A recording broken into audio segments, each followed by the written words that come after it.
Mari kita berdoa. Bapa di dalam surga, kami berterima kasih. Hari ini Engkau membawa kami kembali untuk mengikuti seminar dan semua session di dalam konvensi Injil Nasional. Kami berterima kasih untuk segala sesuatu yang kami boleh terima. Kami khusus berterima kasih untuk gugahan yang Tuhan sadarkan kami dan merubah konsep kami, sehingga kami boleh merubah segala pelayanan kami, saudara kami dapat kebangunan yang sejati. Dengar doa kami Tuhan, kami serahkan jam selanjutnya di dalam tangan Tuhan. Berkati kami masing-masing. Dalam nama Yesus Kristus kami berdoa. Amin. Kita mengatakan Allah kita, Allah yang Esa. Allah kita, Allah yang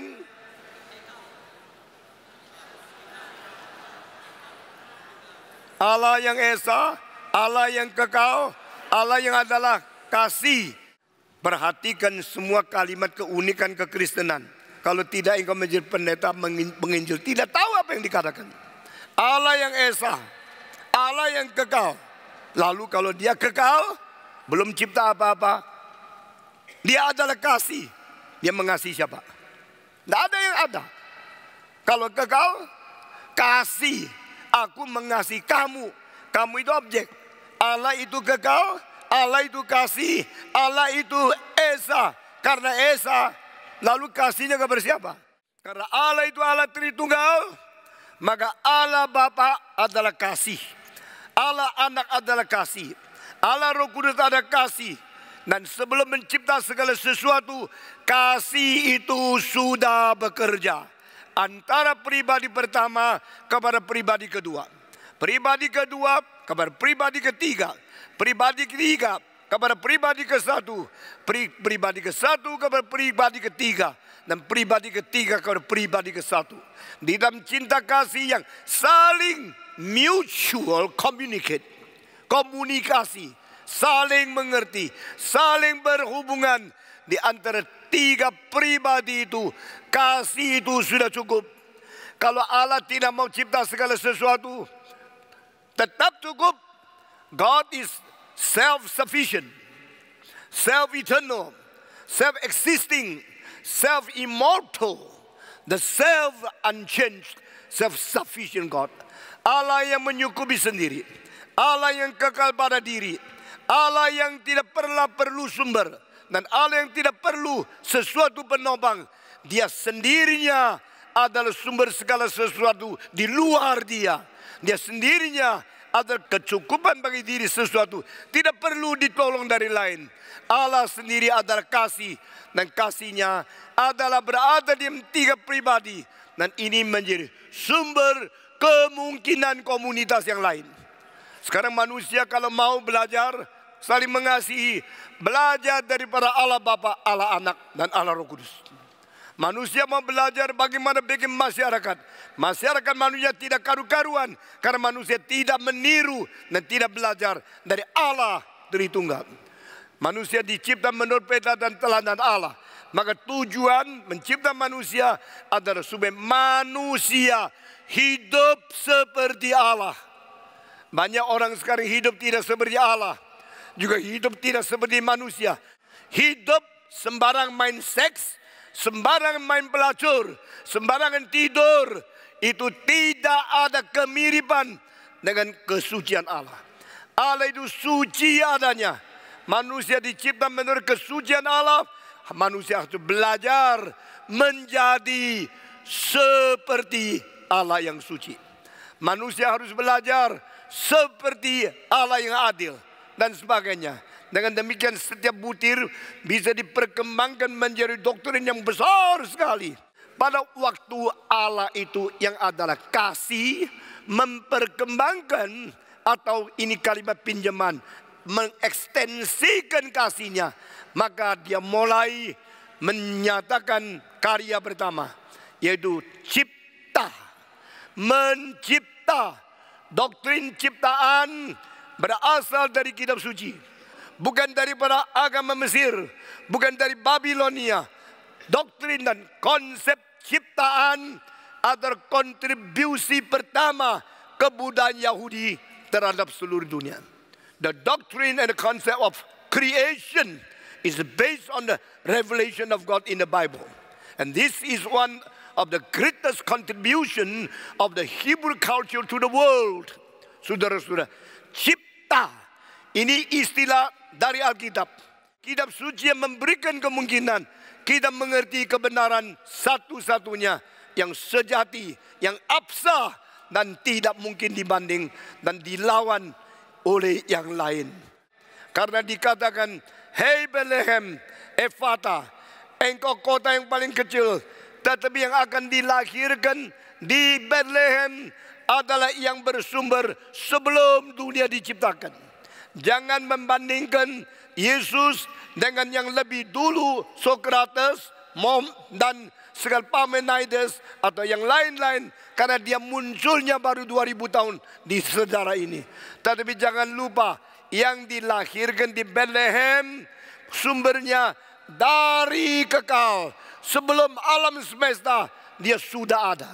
Sehingga Yesus bukan manusia yang 2000 tahun yang lalu saja. Yesus Allah yang kekal menjadi manusia 2000 tahun yang lalu. Saudara-saudara, dan perbedaan dan konsep keunikan ini, kalau kita tidak ngerti, kita gampang diserang, kita gampang jatuh sendiri, kita gampang goncang, akhirnya menjadi bingung. Biar orang Kristen, khususnya hamba Tuhan yang mengabarkan Injil, yang memberitakan firman, mempunyai kokohnya iman dan doktrin yang tidak boleh digoncangkan oleh siapa. Amin. Saudara-saudara sekalian, Yesus Kristus sumbernya dari kekal. Itu sebab pada waktu dia mengabar Injil, dia berkata kepada orang yang dengar khotbahnya, "Aku sekarang datang memberikan kepada engkau adalah apa yang direncanakan Allah kepada kami." Sebelum Yesus berkhotbah, diutusnya Tuhan Yohanes Pembaptis mendahului Yesus. Waktu Yohanes membaptis mendahului Yesus, orang kira Yohanes lebih duluan, Yesus datang belakangan. Tapi Yohanes Pembaptis mengetahui bahaya yang mungkin timbul di dalam pengertian terhadap Yesus yang salah. Maka dia mengatakan, "Aku hanya membaptiskan engkau dengan air, tapi dia yang akan datang, dia adalah lebih dulu dari saya. Dia akan membaptiskan engkau dengan Roh Kudus dan api. I baptize you with the water, but the one who come after me, who was original before me, dia sebelum aku sudah ada."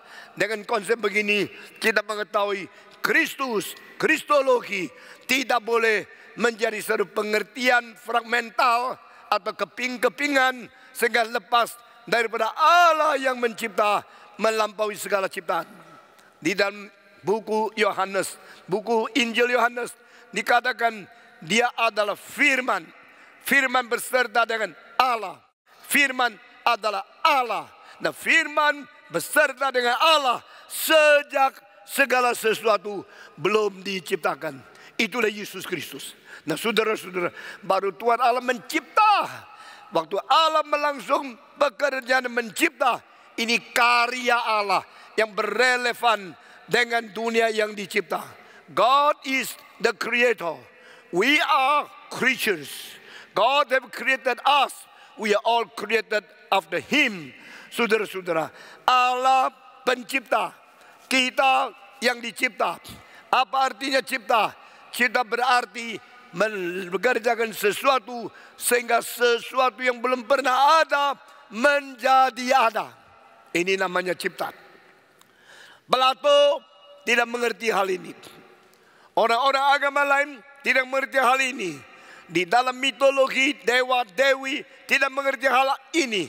Di dalam pikiran Mesir dan Greka tidak mengerti hal ini. Mereka bilang dunia dari mana? Dunia daripada sesuatu tindakan suatu dewa yang besar, lalu memakai bahan-bahan yang sudah ada untuk bikin menjadi dunia ini. Bahan-bahan yang sudah ada. Apa artinya?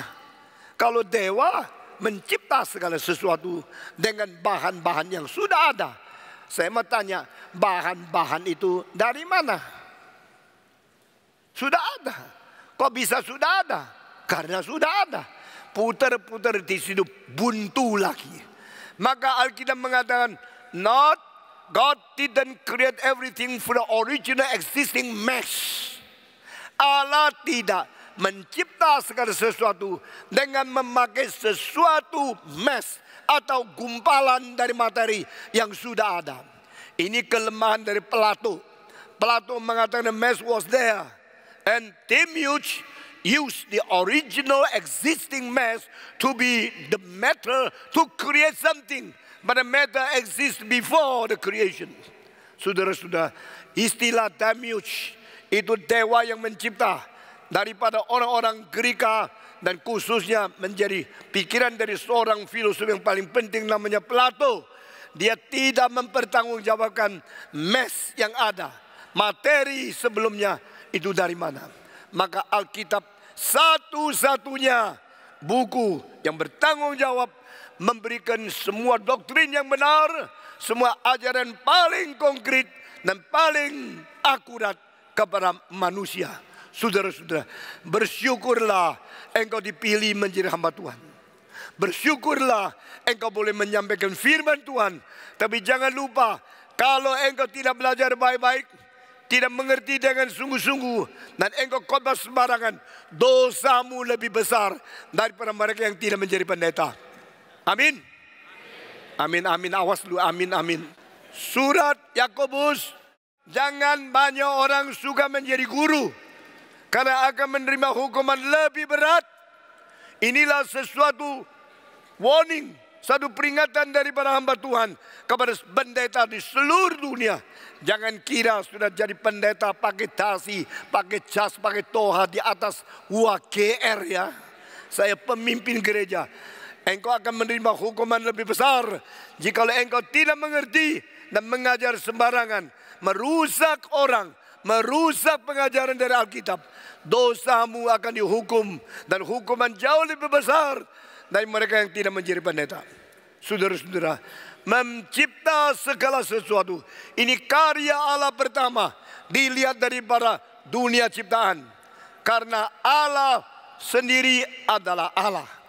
Karena Allah sendiri tidak perlu dicipta, maka Allah tidak bekerja untuk menjadikan dia sendiri menjadi Allah. Karena dia memang Allah, kekal sampai kekal, itu Allah dia. Lalu dari kekal menciptakan tidak kekal, ini karyanya. Karya Allah terbesar yang pertama adalah mencipta. The greatest, the first of God's work is to create. Allah mencipta. Apa artinya mencipta? Menjadikan sesuatu yang tadinya tidak ada, sekarang menjadi ada. Siapa yang sanggup menjadikan sesuatu yang tidak ada menjadi ada? Hanya yang berada sendiri untuk selama-lamanya. Incontingently self-existing God is the only one who is able to create. Hanya dia yang sanggup mencipta. Karena dia adalah keberadaan yang inkontingen, yang harus berada dari kekal sampai kekal. Lalu dia mencipta sesuatu di luarnya diri dia. Karena apa? Diri dia bukan dicipta, maka semua ciptaan harus di luar diri Allah. Lalu dia mengatakan, let the light be light. Adalah terang, maka terang adalah. Adalah alam semesta, maka alam semesta hadirlah. Semua dicipta karena firman-Nya. Kenapa Allah mencipta pakai firman? Karena firman itu mengutarakan kehendak kekekalan daripada Allah. The word is to manifest the eternal will of God. Allah mempunyai kemauan yang kekal, dan waktu dia utarakan pakai firman. Firman itu mengandung kuasa. Engkau biasa tidak mengerti, tapi saya memberikan penjelasan, engkau langsung mengerti. Presiden mengatakan harus ada jembatan antara Jakarta dan Kepulauan Seribu yang pertama. Kalimat itu keluar, maka insinyur dipanggil, uang dari kas negara dipakai, lalu bahan dibeli, semen dibikin, baja-baja semua diatur, pabrik menghasilkan semua beton-beton, lalu mengatakan sekarang harus ada. Waktu dia mengatakan harus ada, katanya bukan kata manusia. Katanya bukan kata manusia biasa. Katanya ada kata daripada seorang presiden yang dipilih, yang sah, yang mempunyai kuasa, yang harus dilaksanakan. Maka kata itu mengandung kuasa, mengakibatkan terjadinya jembatan yang besar harus berwujud. Nah, ini namanya kata yang berkuasa. Kalau engkau yang ngomong harus ada jembatan, tidak ada orang mau gobris, karena engkau orang biasa. Tapi kalau dia presiden mengatakan harus ada jembatan, jembatan jadi. Nah, saudara-saudara, pada Eisenhower mengatakan saya mengharapkan ada jalan highway di seluruh Amerika. Satu kalimat akhirnya digol di dalam Kongres Amerika, lalu dibikin jalan Los Angeles ke San Francisco ke Seattle, ke San Diego, ke San Jose, lalu ke kota-kota lain, ke itu Death Valley, lalu menuju kepada Las Vegas, lalu 1 kilometer, 1 mil itu $1 juta tahun 62. Lalu seluruh Amerika lebih 30.000 mil. Itu jalan-jalan yang begitu mahal, begitu tinggi dibuang. Habisnya uang itu ratusan miliar dolar karena kalimat seorang presiden yang mengatakan saya mau adanya highway. Dan sudah 20 tahun kemudian ada satu kalimat, kalau ada seorang Amerika papa mamanya mati, pada hari itu pun dia dapat kabar di dalam 24 jam dia pasti sampai di desa yang paling kecil. Berarti kapal terbangnya bikin orang cepat. Kalau di Indonesia 20 tahun yang lalu papanya mati di Papua, engkau berada di hutan di Sumatera, engkau keluar lalu naik kapal terbang tunggu ke Jakarta, sampai di situ sudah busuk. Saudara-saudara, Amerika mengatakan di dalam 24 jam mesti sudah bisa capai tempat jenazah daripada orang tuamu. Itu terjadi. Karena apa? Karena pikiran, karena kalimat. Word contains power. Semua kalimat manusia yang mengandung kuasa itu sedikit, tetapi kuasa dari Tuhan itu begitu besar. Maka Allah berkata sesuatu, sesuatu berada. Allah mengatakan tegakkan sesuatu, sesuatu itu ditegakkan. Karena Allah mempunyai firman yang di dalam perkataan Allah tidak ada satu kalimat yang tidak mengandung kuasa. Nah, ini disebut creatio ex nihilo. Apa artinya nihilo? Nihilo berarti kosong. Dari kekosongan Tuhan cipta. Maka Tuhan mengatakan alam semesta beradalah. Beradalah alam semesta. Solar system beradalah. Berada solar system. Galaksi beradalah, constellation beradalah, bulan, bintang, semua planet adalah, seluruh alam semesta diciptakan oleh Tuhan. Dan saudara-saudara, umumnya kita mengatakan Allah Bapa, Allah yang mencipta semua. Allah Anak, Allah yang menebus semua. Allah Roh Kudus, Allah yang mengwahyukan semua. Oh, kalau begini tugasnya diberikan kepada atau berada pada setiap pribadi yang titik beratnya lain. Allah Bapa kita mengenal sebagai yang mencipta. Allah Anak kita mengenal sebagai yang menebus. Allah Roh Kudus kita mengenal sebagai Allah yang mengwahyukan. Jadi Allah karya pertama mencipta. Allah karya kedua menebus. Allah karya ketiga mengwahyukan. Semua 1, 2, 3. Karya Allah pertama mencipta. Karya kedua menebus. Karya ketiga mengwahyukan. Allah Bapa mencipta. Allah Anak menebus, Allah Roh Kudus mengwahyukan. Loh, saya tanya, saya bagaimana tahu? Karena wahyu.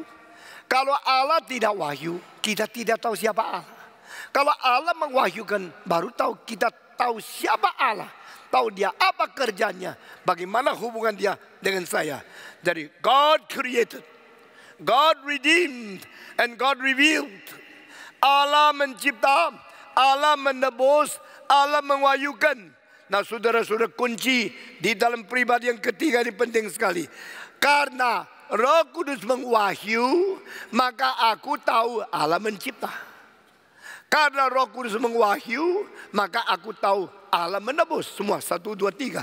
Karena Roh Kudus mengwahyu, maka aku tahu Allah mencipta. Karena Roh Kudus mengwahyu, maka aku tahu Allah menebus. Jadi pekerjaan ketiga adalah kunci untuk mengenal pekerjaan pertama dan kedua. Itu sebab kalau setan mau menghancurkan pekerjaan Tuhan, dia mulai daripada memukul pekerjaan yang ketiga. Dengar baik-baik.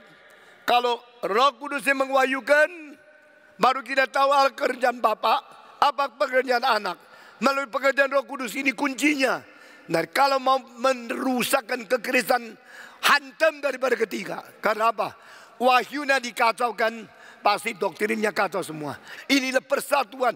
Jangan merusak kita punya persatuan.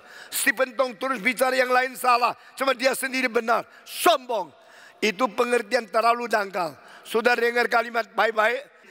Karya ketiga adalah kunci mengerti karya pertama dan kedua.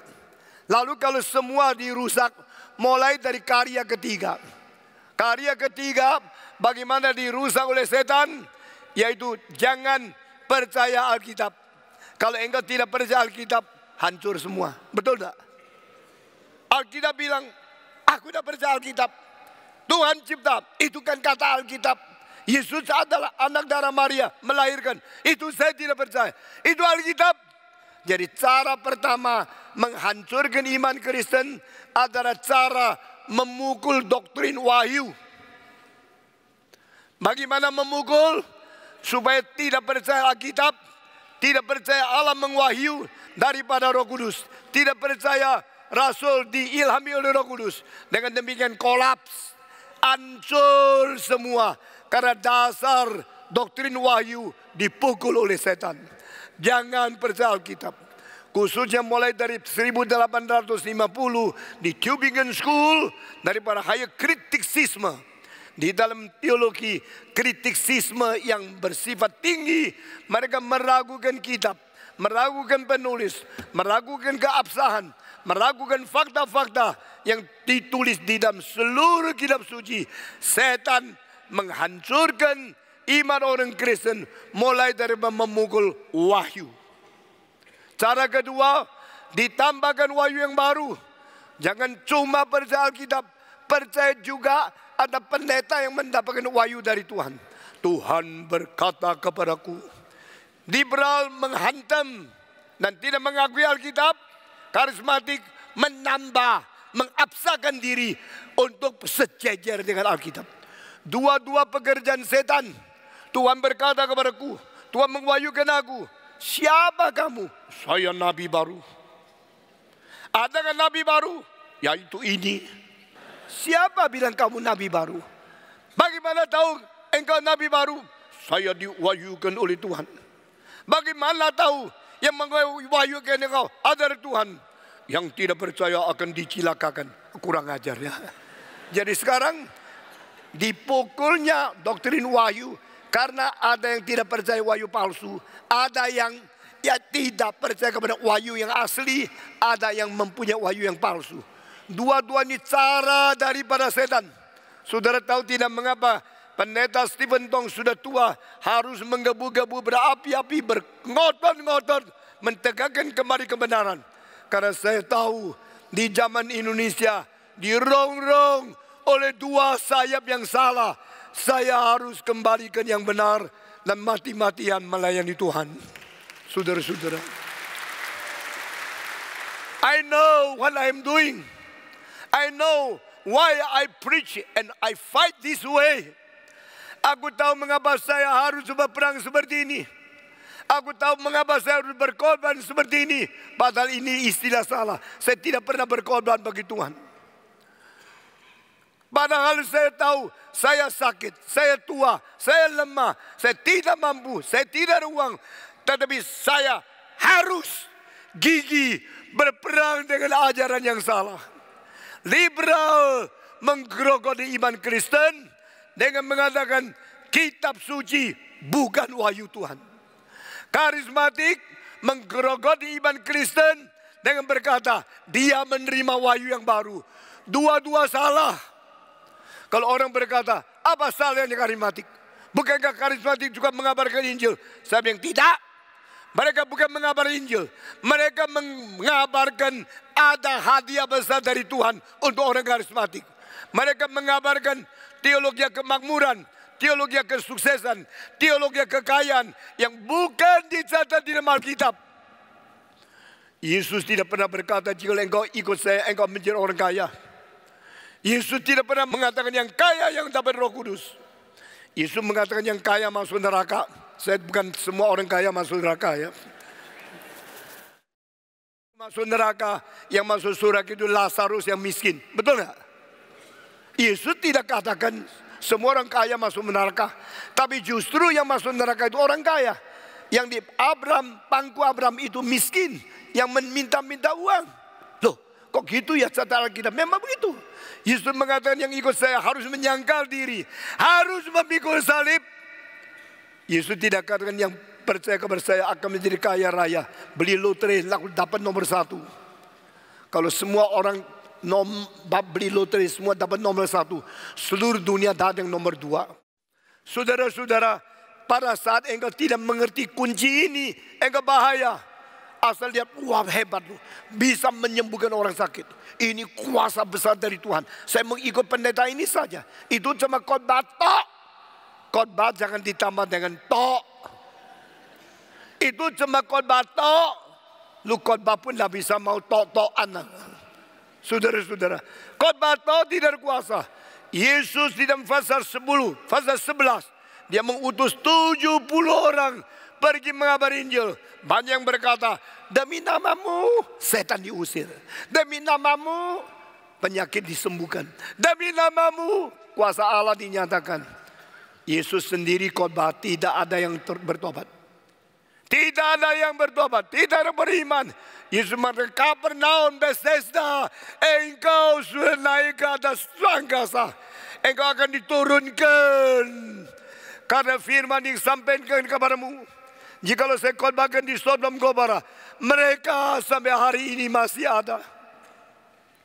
Khotbah yang disampaikan kepadamu, kalau di Sidon, kalau diadakan di tempat-tempat yang lain, mereka akan bertobat dan mengaku dosa dengan abu di hadapan Tuhan.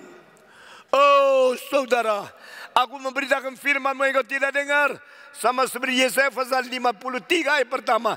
Kepada siapakah firman kita akan sampaikan? Kepada siapakah lengan Yehova diulurkan? Mereka tidak mau dengar khotbah kita. Saudara-saudara, khotbah tok, tidak apa-apa. Asal khotbahnya benar, orang dengar diselamatkan. Orang yang tidak dengar masukkan ke neraka. Engkau setiap berkhotbah yang benar, tidak peduli hasil, tidak peduli hasil. Pak Stephen Tong, bukankah engkau berkhotbah hasilnya besar? Saya berkata kepada saudara, kalau saya berkhotbah hasilnya besar, itu adalah pekerjaan Tuhan, bukan saya. Tetapi kalau saya berkhotbah tidak berhasil, saya sudah setia mati untuk Tuhan. Jangan memakai hasil khotbah saya untuk mengikat saya. Nothing to do. Saya tidak pernah mempertobatkan satu orang. Yang mempertobatkan orang itu adalah Roh Kudus. Yang bikin orang beriman adalah Yesus Kristus. Ibrani pasal 12 ayat 2. Dia yang menjadikan dan yang menyempurnakan iman dari permulaan sampai akhir. Karena dia Alfa, dia Omega. Kalau satu orang bertobat, satu orang menjadi orang Kristen, dari permulaan sampai akhir, tidak ada jasa Stephen Tong. Saya tidak pernah mempertobatkan satu orang. Hanya Tuhan yang mempertobatkan manusia. Hanya Tuhan yang membuat orang beriman kepada Dia. Sebab itu saya berkhotbah. Khotbah penting. Khotbah yang benar penting. Kalau khotbah salah, itu dosa saya. Kalau khotbah benar, kemuliaan bagi Tuhan, bukan bagi umat manusia. Saudara-saudara, biar kita menjadi hamba Tuhan yang bertanggung jawab, yang mengerti semua kebenaran ini. Wahyu itu kunci. Maka kenapa menyerang liberalisme? Karena mereka tidak menerima wahyu. Kenapa mengkritik karismatik? Karena mereka memalsukan wahyu. Dua-dua ini salah. Harus digempur, harus dihancurkan. Kalau tidak ada gereja, tidak ada hari depan. Saudara-saudara, pada waktu kita melihat Chow Yong-gi begitu bermutu, begitu besar gerejanya, akhirnya terbongkar. Dia curi uang 25 juta dari majelis untuk anaknya berdagang. Itu bukan pendeta, itu perampok. Saya khotbah seperti ini 25 tahun yang lalu, dimarah-marahin oleh banyak orang Kristen. Sekarang mereka baru tahu Chow Yong-gi merampok uang bukan 25. Kabar yang lebih rahasia, 50 juta dipakai untuk bantu anak yang dagang yang gagal. Saudara-saudara, Kong Hee yang di Singapura, siapa yang tahu nama ini? Coba angkat tangan. Kong Hee memakai 20 juta dolar uang gereja untuk mendukung istrinya yang tak karu-karuan, yang nyanyi di Hollywood. Perempuan umur sudah hampir 50, pakai pakaian yang keluarkan payudara separuh. Mau apa? Tidak tahu malu. Lalu disewakan satu apartemen 1 bulan 28.000 dolar. Nyonya pendeta seperti ini nyala. Saudara-saudara. Lalu uang 20 juta yang dipakai diselewengkan itu akhirnya kebocoran, ketahuan. Pemerintah Singapura ketat. Saya kira pemerintah Indonesia juga harus ketat mengejar uang-uang pendeta yang tidak beres. Kalau perlu, pendeta-pendeta harus dimasukkan penjara.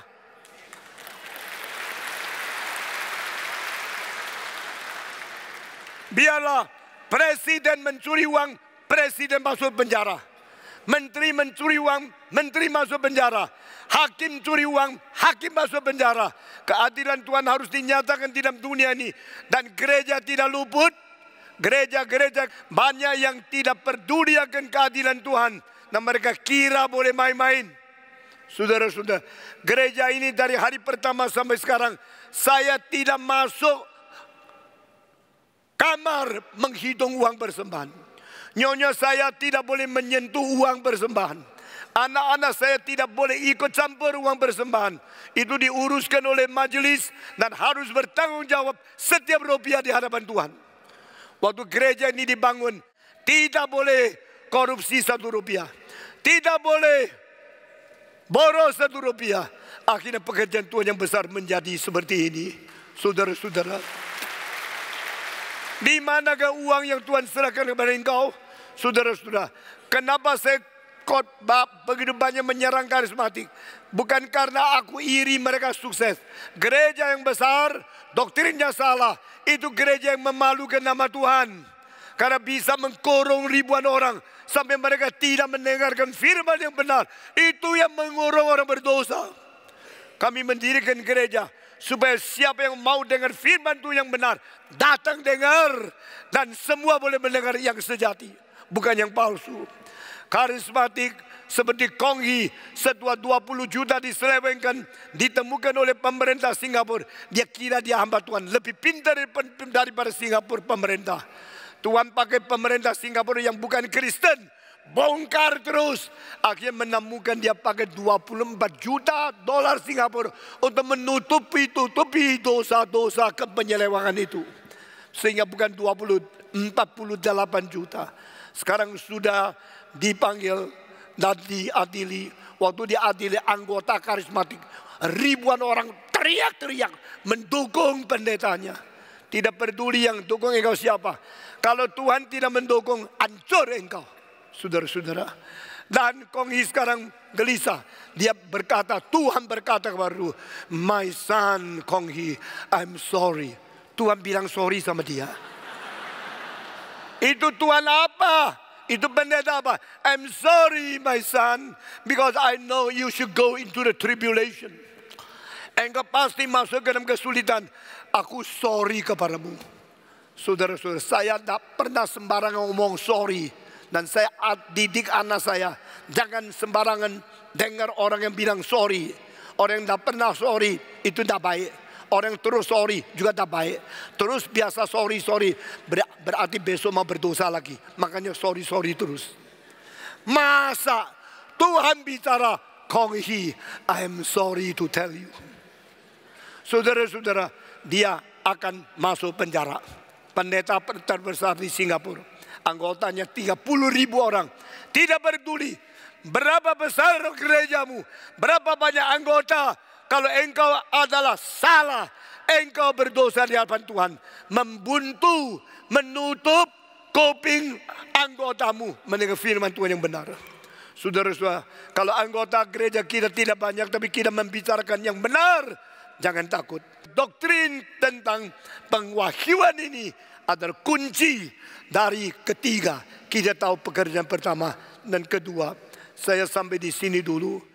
Mari kita berdoa. Bapa di dalam surga, berkati langsungnya daripada konvensi ini. Saya percaya ini konvensi yang diprakarsai oleh Tuhan sendiri. Hamba-Mu percaya orang-orang Engkau kirim mereka ke sini sendiri. Biar kami tidak membuang waktu di sini, tapi betul-betul mendapatkan sesuatu yang Tuhan mau kami tahu. Kami robah, kami jalankan sampai kami beritakan. Dalam nama Yesus Kristus kami berdoa. Amin.